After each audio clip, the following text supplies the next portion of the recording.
Hello friend, मैं विपिन प्रसाद आपका अपना यूट्यूब चैनल एशियन मैथ्स में स्वागत करता हूं। फ्रेंड, आज का मेरा टॉपिक है थेल्स थ्योरम यानी बेसिक प्रोपोर्शनलिटी थ्योरम।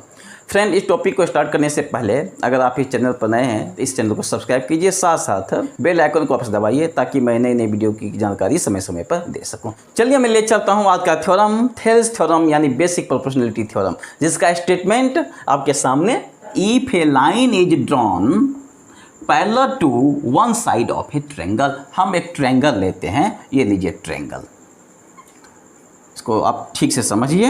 ये ट्रायंगल है ए बी सी। इस साइड को मैं सिलेक्ट करता हूँ, इस साइड के पैरेलल एक मैं लाइन ड्रॉ करता हूँ। ये देख लीजिए लाइन, इसका मैं नाम दे देता हूँ D and E. Clear? If a line is drawn parallel to one side of a triangle to intersect the other two side in the distinct points. तो दो अलग जो बचा हुआ साइड्स है ए बी और ए सी, ए बी को D point पर इंटरसेक्ट करता है और ए सी को ई पॉइंट पर इंटरसेक्ट करता है। क्लियर? इसमें कहा जा रहा है कि A D upon D B equal to A E upon E C. ये आपको दिखाना है। The other two sides are divided in the same ratio. यह दोनों साइड सेम रेशियो में डिवाइड होगा, यानी A D upon D B का वैल्यू अगर एक्स आता है तो ए ई अपॉन ई सी का वैल्यू भी एक्स आएगा। क्लियर? तो मैं प्रूफ करता हूँ। Let A B C be a triangle. Clear? अब we have to prove that, आपको क्या प्रूव करना है पहले वह लिख दीजिए।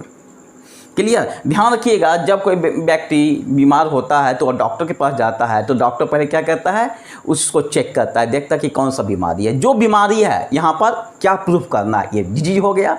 अब उस डिजीज को क्योर करने के लिए डॉक्टर क्या करता है, मेडिसिन लिखता है। नहीं तो जो मेडिसिन है वह कंस्ट्रक्शन हो गया, नहीं उस डिजीज को रिमूव करने के लिए। तो ये ध्यान रखना है। तो पहले क्या हमें प्रूव करना है उसको पहले लिखते हैं और उसके बाद हम कंस्ट्रक्शन लिखते हैं, उल्टा मत कर दीजिएगा। We have to prove that A D upon D B equal to A E upon E C, A E upon E C, ये हमें प्रूफ करना है। कंस्ट्रक्शन यहाँ लिख दीजिए, कंस्ट्रक्शन। क्योंकि यहाँ ट्रायंगल की बात कर रहा है तो इसको भी ट्रायंगल में चेंज करेंगे। कैसे करेंगे आप इसको ध्यान से देखिए। ए डी इस ट्रायंगल में नहीं है, डी बी यह ट्रायंगल में नहीं है। देख रहे हैं ना, यह बी सी ई डी का साइड है बी डी। तो हमें क्या करना है, बी डी को बेस बनाने के लिए बी को ई से ज्वाइन करा देता हूँ ताकि बी डी बेस हो जाए। राइट? अब सेकेंड में चलिए, यहाँ ए ई है, ए डी ई ट्रायंगल का साइड है। फिर क्या कर रहा है, ई सी देखिए। तो ई सी को बेस बनाने के लिए हम क्या करते हैं, इसको इससे ज्वाइन करा देते हैं, सी को डी के साथ ज्वाइन करा देते हैं ताकि इसका बेस क्या हो जाए, ई सी हो जाए।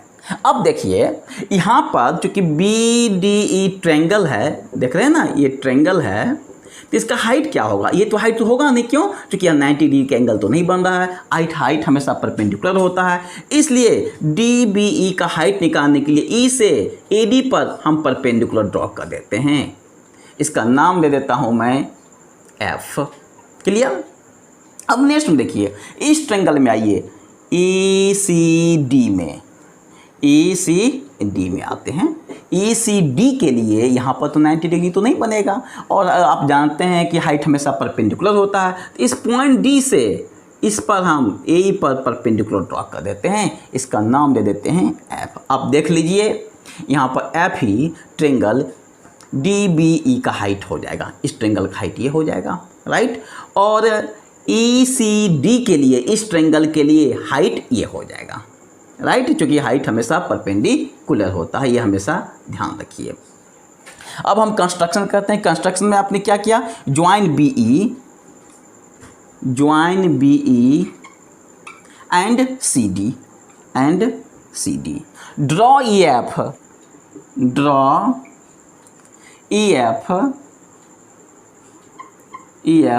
Perpendicular to A B and D G perpendicular to A C, clear? E F perpendicular है ए बी पर और डी जी परपेंडिकुलर है ए सी पर। अब मैं चलता हूँ प्रूफ की ओर। प्रूफ में पहले देखिए हमें क्या लाना है, एडी लाना है। एडी लाने के लिए किस ट्रायंगल का सिलेक्शन करेंगे, ट्रायंगल ए डी ई का सिलेक्शन करेंगे। तो इन ट्रायंगल ए डी ई, इस ट्रेंगल में एरिया इसका क्या होगा, area of triangle A D E equal to half multiply base multiply height, यही इसका एरिया होता है, equal to half multiply base क्या है इस ट्रेंगल का, बेस जिसको लाना है ऊपर में ए डी, तो बेस मानेंगे हम ए डी को, तो बेस हो गया ए डी। और हाइट क्या हो गया, देखिए इस बेस ए डी पर कौन सा लाइन परपेंडिकुलर है, ई एफ लाइन परपेंडिकुलर है, तो हाइट इसका हो जाएगा ई एफ, यहाँ लिखिए E F.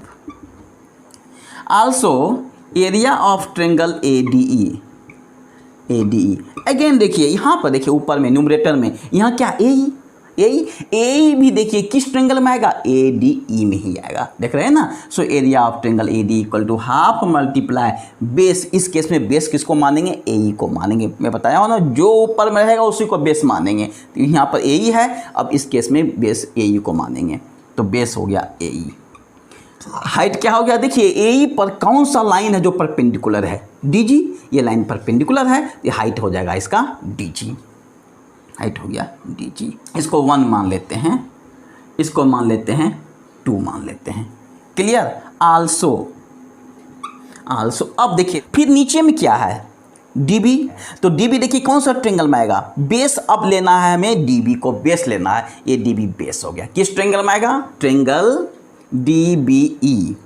Also in triangle D B E में देखिए क्या करना होगा, डी बी ई में area of triangle D B E equal to half multiply base क्या हो जाएगा, मैं बताया था ना जिसको लीजिएगा डी बी लेना है तो डी बी बेस हो गया, और यह जब बेस है इस ट्रेंगल के लिए हाइट क्या हो जाएगा, ई एफ हो जाएगा height. So half multiply base हो गया D B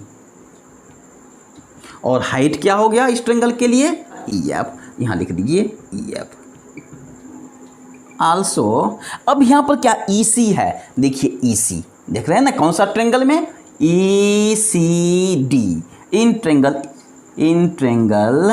E C D area of triangle E C D का एरिया निकाल लीजिए, एरिया क्या होगा, हाफ मल्टीप्लाई बेस, अगर यहाँ ई सी है तो बेस को मैं ई सी रखूँगा, तो बेस हो जाएगा ई सी, और हाइट क्या हो गया, ई सी डी के लिए इस ट्रेंगल के लिए हाइट क्या हो जाएगा, ये हाइट हो जाएगा यानी डी जी, तो मल्टीप्लाई डी जी, इसको 3 मान लीजिए, इसको 4 मान लीजिए, क्लियर। चलते हैं नेक्स्ट स्टेप की ओर, क्लियर। हमें पहले क्या प्रूफ करना है, A D upon D B, तो ए डी कहाँ है, यहाँ पर ए डी है, और डी बी कहाँ है, डी बी यहाँ पर है। सो डिवाइडिंग 1/3, डिवाइडिंग 1/3 डिवाइड कीजिए तो होगा area of triangle A D E divide by area of triangle D B E equal to, clear. इसमें हम किससे डिवाइड कर रहे हैं, इससे डिवाइड कर रहे हैं, क्यों, क्योंकि लाना है A D upon D B, A D यहाँ पर है और डी बी यहाँ पर है, भाग दीजिए तो होगा half multiply A D E का value, half multiply A D अब multiply E F divide by इसका वैल्यू डी बी का, यहाँ देखिए हाफ मल्टीप्लाई डी बी अब मल्टीप्लाई ई एफ। तो इसमें आप देख रहे हैं ना हाफ हाफ कैंसिल और E F cancel, equal to A D upon D B आ गया, इसको मैं मान लेता हूँ 5, क्लियर। अब क्या लाना है, अब आपको लाना है ए E upon E C, A ई देखिए कहाँ है, इसमें ए ई है, फिर क्या है ई सी खोजिए कहाँ है, ई सी यहाँ पर है ना, तो किस में किससे डिवाइड कर दीजिएगा, 2 में 4 से डिवाइड कर दीजिए, डिवाइडिंग 2/4 वी गेट, कीजिए 2 में 4 से। So area of triangle A D E divide by 4 से ना, area of triangle E C D equal to area of triangle A D E दिया हुआ है, देख लीजिए क्या है, half multiply A E multiply D G upon area of triangle E C D का एरिया यहाँ दिया हुआ है, half multiply E C multiply D G, तो डी जी कैंसिल और हाफ हाफ भी cancel, equal to A upon E C. Clear? इसको मान लीजिए 6। फ्रेंड अब एक चीज़ देखिए कि एरिया ऑफ ए डी यहाँ भी है, एरिया ऑफ डी बी, लेकिन यहाँ पर दिया हुआ है area of E C D. अगर area of D B E area of E C D के इक्वल हो जाए तो ये टर्म दोनों समान हो जाएगा और A D upon D B equal to A E upon E C proof हो जाएगा। तो देखिए इस फ्रेंड आप 9th क्लास में पढ़े होंगे कि अगर यहाँ कोई दो ट्रायंगल है, एक ट्रायंगल यहाँ है और एक ट्रायंगल यह है, देख रहे हैं ना, और दोनों ट्रायंगल का बेस सेम है, देख रहे हैं, और इस दोनों ट्रायंगल के वर्टेक्स ये जो देख रहे हैं ना, एक लाइन जो ड्रॉ करेंगे ये लाइन इस लाइन के पैरेलल होगा, तो दोनों ट्रायंगल का एरिया क्या होगा? इक्वल होगा। आप पढ़े होंगे क्लास 9th में। क्लियर? तो यहाँ पर देखिए बेस यह है, कौन सा बेस है? डी ई बेस है, और इसी बेस पर दो ट्रायंगल है। कौन सा ट्रायंगल है? एक है डी बी ई और दूसरा ट्रायंगल है ई सी डी। तो दोनों का बेस सेम है, देख रहे हैं ना, और ये दोनों ट्रायंगल के जो वर्टेक्स दे रहे हैं उससे एक लाइन से जब मिलाते हैं तो ये लाइन और ये लाइन दोनों पैरेलल है। तो इस केस में डी बी ई का एरिया और ई सी डी का एरिया इक्वल हो जाएगा। Clearly triangle D B E, clearly triangle D B E and triangle E C D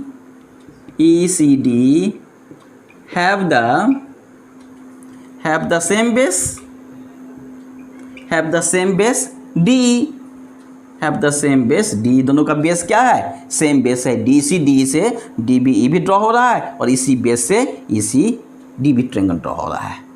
and between the same parallel line and दोनों का same parallel line भी same है, D and B C, and between the same parallel lines D E and D and BC. So therefore area of DBE, area of triangle DBE equal to area of triangle ECD। Clear? मैं यहाँ भी बता चुका हूँ, ये दो triangle है, दोनों ट्रायंगल का बेस सेम है और पैरेलल लाइन भी सेम है, तो दोनों ट्रायंगल का एरिया हमेशा इक्वल होगा। So friend from 6 area of triangle ADE upon area of triangle ECD का वैल्यू देख लीजिए। ट्रायंगल ECD का वैल्यू क्या है? ट्रायंगल DBE, ट्रायंगल DBE है ना। इसके जगह पर मैं रख देता हूँ एरिया ऑफ ट्रायंगल DBE, चूँकि इसका वैल्यू ऑलरेडी दिया हुआ है, equal to AE upon EC। इसको मान लीजिए 7। प्रूफ हो गया। ये जो देख रहे हैं area of triangle AD, area of triangle DB, यहाँ भी क्या देख रहे हैं? एरिया ऑफ ट्रायंगल AD और एरिया ऑफ ट्रायंगल DB, ये दोनों क्या है? सेम है। So therefore from 5 and 7 we get AD upon DB equal to AE upon EC। Proof हो गया। AD upon DB equal to AE upon EC। This is the Thales theorem, यानी basic proportionality theorem. So friend आज का यह video कैसा लगा? अगर अच्छा लगा होगा प्लीज़ लाइक शेयर सब्सक्राइब करना नहीं भूलिए। फिर मिलूंगा नए वीडियो के साथ। जय हिंद।